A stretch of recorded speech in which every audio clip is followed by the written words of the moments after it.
اعوذ باللہ من الشیطان الرجیم بسم اللہ الرحمن الرحیم یسبح للہ ما فی السماوات وما فی الارض الملک القدوس العزیز الحکیم هو الذی بعث فی الامیین رسولا منہم یتلو علیہم آیاتہ ویزکیہم ویعلمہم الکتاب والحکمہ۔ اب دیکھیے آپ، جیسے وہ آیت 3 دفعہ آ چکی تھی، یہ چوتھی مرتبہ آ رہی ہے۔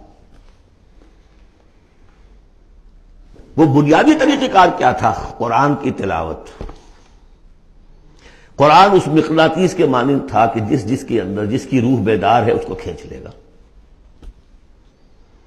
یہ ہے آپ کا آلہ دعوت۔ اب آپ کے پاس وہ آ گئے جو سلیم الفطرت، کسی درجے میں سلام، جن کی زیادہ سلیم الفطرت اور زیادہ جو ہے وہ فوراً آ گئے۔ کچھ کو تھوڑا سا وقت لگا، پھر کچھ اور وقت لگا، کچھ اور وقت لگا، تو 12 برس میں مکے کی جو ہے وہ ہانڈی کے اندر پوری طرح بلو کر نکال دیا گیا۔ اور جو نکالا پھر ان کی تربیت، ان کی تعلیم اسی کتاب سے، حکمت قرآن پر بیس کر رہا ہے سارا پروسیس۔ تربیت بھی قرآن سے، تزکیہ بھی قرآن سے، دعوت بھی قرآن سے، تذکیر بھی قرآن سے، تبشیر بھی قرآن سے، انذار بھی قرآن سے۔ تذکیر، انذار، تبشیر، اس سے دعوت ہو گئی، اور شفاء لما فی الصدور، دل کے اندر کی جو روگ ہے ان کا علاج۔ یہ دل کا روگ ہے کیا؟ دنیا کی محبت، اللہ علیہ وسلم، مال کی محبت، اولاد کی محبت، سب کیا ہے؟ ہاتھی کے پاؤں میں سب کے پاؤں دنیا کی محبت۔ یہ قرآن نکال دیتا ہے۔ هو الذی بعث فی الامیین رسولا منہم، وہی ہے جس نے بھیجا، اٹھایا امیین میں سے ایک رسول، انہی میں سے۔ یتلو علیہم آیاتہ، ان کو پڑھ کر سناتا ہے اللہ کی آیات۔ یہ وہ مقناطیس۔ وَيُزَكِّيهِمْ وَيُعَلِّمُهُمُ الْكِتَابَ، وہ تزکیہ کر رہا ہے۔ تلاوت آیات کے ذریعے سے غلط نظریات ختم ہوئے، غلط نظریات ختم ہوئے۔ ان غلط نظریات پر جن ہمارے اعمال کی بنیاد تھی، ہر عمل کے پیچھے کوئی نظریہ ہے، کوئی ویلیو ہے جو آپ کے ذہن میں ہے، جس کے تحت آپ کوئی بھاگ دوڑ کر رہے ہیں، تو عمل کر رہے ہیں۔ وہ ویلیو غلط ہے تو عمل غلط ہوگا، ویلیو صحیح عمل صحیح ہوگا۔ قرآن نے ویلیو آپ کی صحیح کر دی، تو گویا کہ اب یہ برے اعمال، بری عادات، یہ جیسے پت جھڑ میں پتے جھڑ جاتے ہیں، خود ہی جھڑ جائیں گے۔ کیسے رہیں گے؟ اندر سے غذا ہی نہیں مل رہی، اندر تو جڑ ختم ہو گئی ان کی۔ یہ ہے تزکیہ۔ اور پھر تعلیم کتاب و حکمت، اب انہیں سکھاؤ، احکام دو، اور بڑی گہری بصیرت والی باتیں بھی سکھاؤ۔ وہ سب کے لیے نہیں ہے۔ اس کو وہ کہتے ہیں، جیسے کہ ہمارے ہاں عربی مدارس میں بھی اب ہے شعبہ تخصص۔ فارغ التحصیل تو تم ہو گئے، اب تخصص کرو۔ یہ اصل میں تعلیم حکمت جو ہے، یہ محمد رسول اللہ کی تعلیم کا اور تربیت کا شعبہ تخصص ہے۔ یہ سب کے بس کا روگ نہیں ہے۔ وَمَن يُؤْتَ الْحِكْمَةَ فَقَدْ أُوتِيَ خَيْرًا كَثِيرًا يُؤْتِي الْحِكْمَةَ مَن يَشَاءُ وَمَن يُؤْتَ الْحِكْمَةَ فَقَدْ أُوتِيَ خَيْرًا كَثِيرًا۔ یہ اللہ تعالیٰ کسی کسی کو صلاحیت دیتا ہے۔ وَإِن كَانُوا مِن قَبْلُ لَفِي ضَلَالٍ مُبِينٍ، اور یقیناً اس سے پہلے تو وہ کھلی گمراہی میں تھے۔ وَآخَرِينَ مِنْهُمْ، اور محمد کو بھیجا ہے اللہ نے صرف امیین کے لیے نہیں، اوروں کے لیے بھی جو ہے تو انہی میں سے پوٹینشلی، لما يلحقوا بهم، ابھی ان میں شامل نہیں ہوئے۔ حضور سے ان کے بارے میں پوچھا گیا، حضور نے مجلس میں بیٹھے ہوئے تھے، سلمان فارسی ان کے کندھے پر ہاتھ رکھا، فرمایا حکمت اگر سریا پر بھی ہوگی تو اس کی قوم کا کوئی شخص اسے لے آئے گا۔ اور کم سے کم یہ کہ تمام جو حنفی مسلمان علماء وہ سمجھتے ہیں کہ اس حضور کی حدیث کا مصداق امام ابو حنیفہ ہے رحمۃ اللہ علیہ۔ بہرحال اس میں کوئی شک نہیں کہ ایرانی قوم جو ہے بحیثیت مجموعی بہت ذہین، فتیل، فلاسفر ایک سے ایک بڑھ کر، متکلم سارے کے سارے ایرانی ہیں۔ یہ ساری چیزیں ان کے ہاں فلسفہ، منطق، دو چیزیں کی گھٹی میں۔ 3 مراکز رہے ہیں دنیا میں فلسفہ اور منطق کے، ہندوستان، ایران، یونان، 3 ہے۔ نمبر 2 پہ جرمنی آ جائے گا، اس لیے کہ وہ بھی ایرینز ہیں۔ یہ ایرینز ہیں، یہ حام کی نسل ہے میری تحقیق کے مطابق۔ اللہ تعالیٰ نے سام کی نسل کو چن لیا نبوت کے لیے، حام کی نسل کو چن لیا حکمت کے لیے۔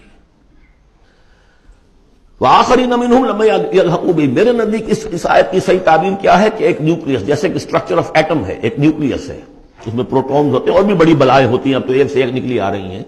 جب ہم نے فزکس پڑھی تھی تب یہ تھا کہ ایک نیوکلیس ہے، اس میں پروٹونز ہیں، پازیٹیو چارج ہے، اور پھر یہ ادھر جو ہے وہ اب جو الیکٹرانز چل رہے ہیں دائرے میں، بڑا ایٹم جو ہے وہ بہت سے دائروں میں۔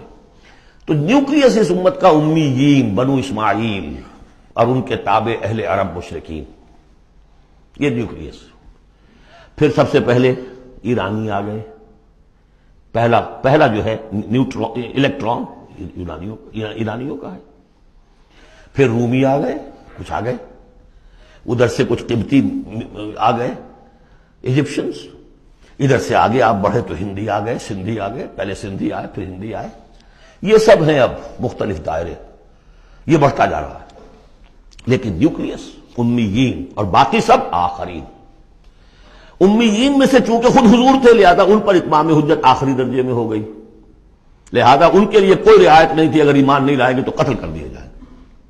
یہ سورہ توبہ میں ہم پڑھ چکے ہیں۔ آخرین کے لیے رعایت یہ ہے کہ چاہے تو اسلام لائیں چاہے تو نہ لائیں، یہودی رہیں، عیسائی رہیں، کوئی رہیں، مجوسی رہیں، ہندو رہیں، سکھ رہیں، پارسی رہیں، جو چاہے رہیں، لیکن نظام اسلام کا ہوگا، غلبہ اللہ کا ہوگا، دین ہم قائم کریں گے، تم رہو اپنے طور پر جو ہندو رہو، جو چاہو رہو۔ وآخرین منہم لما یلحقوا بہم وہو العزیز الحکیم، اور وہ عزیز ہے اور حکیم ہے۔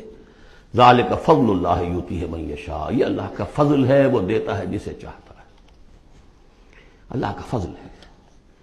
اس فضل کے بڑے درجے ہیں۔ سورہ بنی اسرائیل میں آیت پڑھی، ان فضلہ کان علیک کبیرا، حضور سے خطاب ہے، سب سے بڑا فضل، سب سے بڑا فضل، سب سے بڑا فضل اس پوری کائنات میں محمد رسول اللہ پر ہوا۔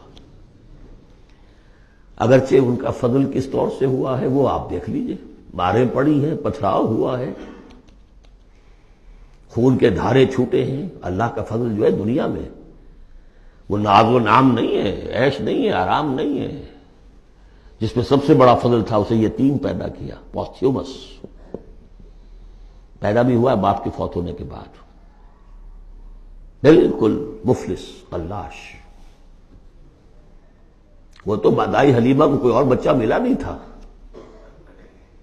تو قرۂ فال بنا میں من دیوانہ زدن ہو گیا معاملہ، ورنہ لوگ جاتے تھے، اچھے کھاتے پیتے گھرانوں کے بچے لیتے تھے، یتیم کو کون لے جائے گا؟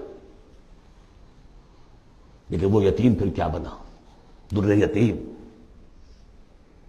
ووجدک ضالا فہدی ووجدک عائلا فاغنی الم یجدک یتیما فآوی۔ پھر جو کچھ ہوا ہے سخت، آپ کا جو نوجوانی کا دور ہے، سخت مشقت مزدوری۔ آپ کہتے ہیں میں قریش کی بھیڑیں بکریاں چند ٹکوں کی مزدوری پر چلایا کرتا تھا، قرارید، درہم و دینار نہیں، قرارید، ٹکے پیسے۔ بہرحال یہ دنیا کا معاملہ اور ہے۔ فرمایا وآخرین منہم لما یلحقوا بہم وہو العزیز الحکیم، ذالک فضل اللہ، یہ میں بیان کر رہا تھا، فضل کبیر بلکہ فضل اکبر تو ہوا حضور پر۔ پھر جو بھی محمد کے دامن سے وابستہ ہو گیا، بہت بڑا فضل ہے۔ چاہے اللہ نے ہمیں پیدائشی طور پر یہ فضل دے دیا ہے، ہم اس فضیلت کا قدر نہ کریں اور وہ پھر راندہ درگاہ حق ہو جائے وہ دوسری بات ہے، اللہ نے تو دیا۔